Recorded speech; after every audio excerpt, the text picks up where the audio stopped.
Les amis, aujourd'hui il faut qu'on discute au risque de froisser l'ego surdimensionné de certains ou encore de choquer les plus fragiles d'entre vous. Si je fais cette vidéo, c'est que je commence à en avoir marre de certains comportements dans le monde de l'urbex. Et je pense que beaucoup de monde comprendront mon message et qu'une poignée me détesteront après ça, mais je m'en fous.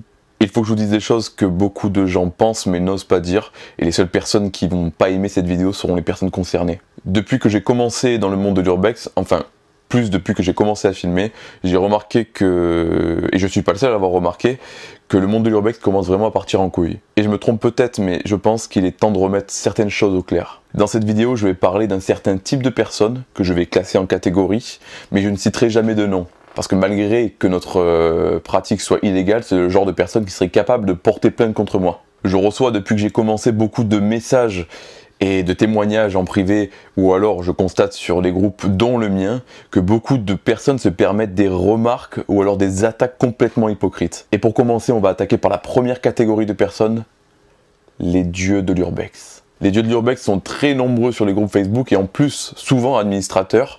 Ils sont aussi présents sur Instagram, mais un peu moins, je l'ai constaté. Je m'adresse à vous directement et je pense que vous vous reconnaîtrez. Arrêtez vos concours de bites. On s'en fout de savoir qui a la plus longue, on s'en fout depuis combien de temps vous faites des explorations. Vous êtes souvent condescendants et vous êtes les premiers à hurler parce que l'urbex devient à la mode. N'oubliez pas quelque chose les gars, si l'urbex devient à la mode, c'est en partie à cause de personnes comme vous qui êtes arrivés en premier, qui avez créé des groupes, à publier des photos, tout ça, montrer vos trophées à la terre entière depuis des années. J'ai moi-même un groupe Facebook, mais je passe pas mes journées à pleurer que l'urbex devient à la mode et je passe pas mes journées non plus à publier des articles du Figaro pour cracher mon venin sur quelques explorateurs malchanceux. Concernant les débutants sur vos groupes, au lieu de les incendier, expliquez-leur les bases et les règles. Ça réglerait beaucoup de problèmes et surtout n'oubliez pas que vous êtes passé par là vous aussi. Maintenant passons à une nouvelle catégorie, les grands photographes. Attention, je ne fais pas de généralité, mais les personnes concernées se reconnaîtront aussi.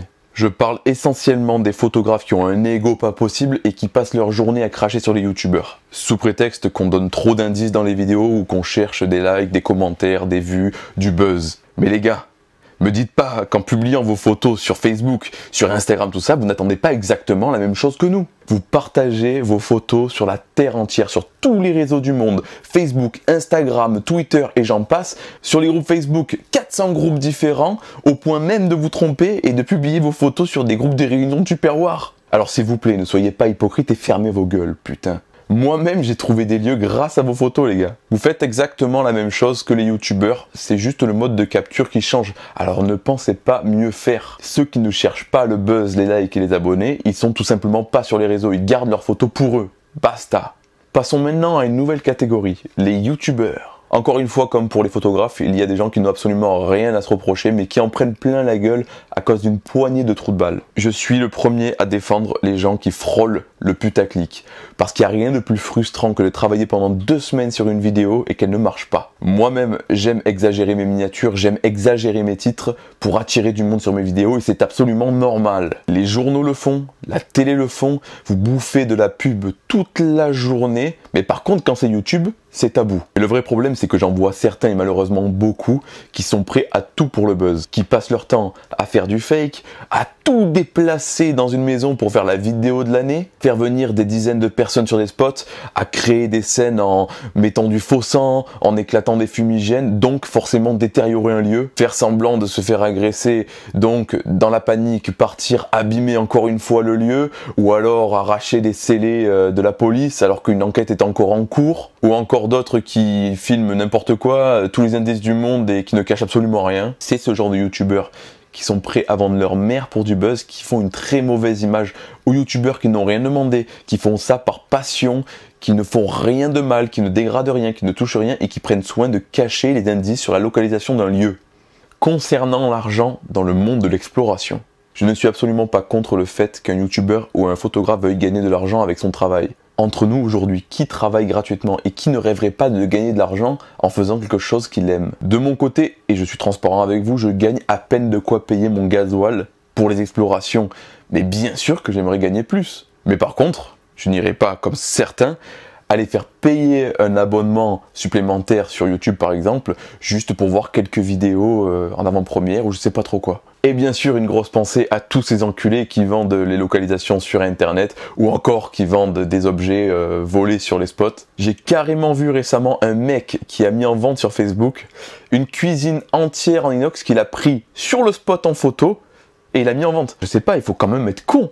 N'oubliez pas que certaines personnes échangent des lieux avec des sites pour ensuite les revendre. Donc faites attention avec qui vous parlez. Et maintenant on va parler des nombreux donneurs de leçons qui ont souvent des pseudonymes et dont on ne connaît absolument pas le visage. N'oubliez pas que tous les lieux qu'on visite ont un propriétaire, que ça soit récent ou ancien. Que tous les lieux, à part quelques exceptions, ont été ouverts un jour ou l'autre. Vous passez vos journées à critiquer sur les réseaux par simple jalousie ou alors juste parce que vous aimez foutre la merde alors qu'au final on fait exactement tous la même chose. Nous entrons, que vous ne vouliez ou pas, illégalement dans des lieux pour y faire des photos, des vidéos ou juste pour le plaisir, mais il ne faut pas oublier que ces lieux ont un propriétaire ou alors un héritier ou peuvent tout simplement appartenir à une ville. Concernant les échanges maintenant, et là on touche un point sensible. Arrêtez d'être hypocrite, nous avons absolument tous échangé un jour dans nos vies un lieu. Et si vous me dites le contraire, c'est que vous êtes de mauvaise foi. Je ne suis pas contre l'échange. Moi-même, j'échange avec des personnes de confiance. Après, c'est une question de bon sens. Vous n'allez pas échanger avec n'importe qui. Enfin, vous faites comme vous voulez, mais si après un lieu brûle ou est détruit, il ne faudra pas venir pleurer. Pour finir cette vidéo, n'oubliez pas que nous avons tous la même passion et que nous faisons absolument tous la même chose. Que vous le fassiez pour le plaisir, ou que vous le fassiez pour quelques likes, ou pour le buzz, que vous ayez 0 abonnés ou 1 million, vous n'êtes personne. Et moi non plus, je ne suis personne. Je partage ma passion, je partage mes photos, mes vidéos, en espérant qu'elles soient vues, et je n'ai aucun problème avec ça. Le problème de l'Urbex, c'est sa communauté. Commencez par tous vous respecter, arrêtez avec vos concours de bits, ne cherchez pas la merde où il n'y en a pas, et tout se passera pour le mieux. Enfin voilà, j'avais besoin de vous parler de tout ça. Si ça peut faire réfléchir quelques personnes, tant mieux. Si ça fait réfléchir personne, ben tant pis. Mais au moins vous savez où je me positionne par rapport à tout ça et ce que je pense du monde de l'Urbex en général. Voilà. Pour ceux qui me suivent, ça peut les intéresser. Sinon, ben tant pis. Voilà. Donc on se retrouve pour une prochaine vidéo et à la prochaine. Ciao.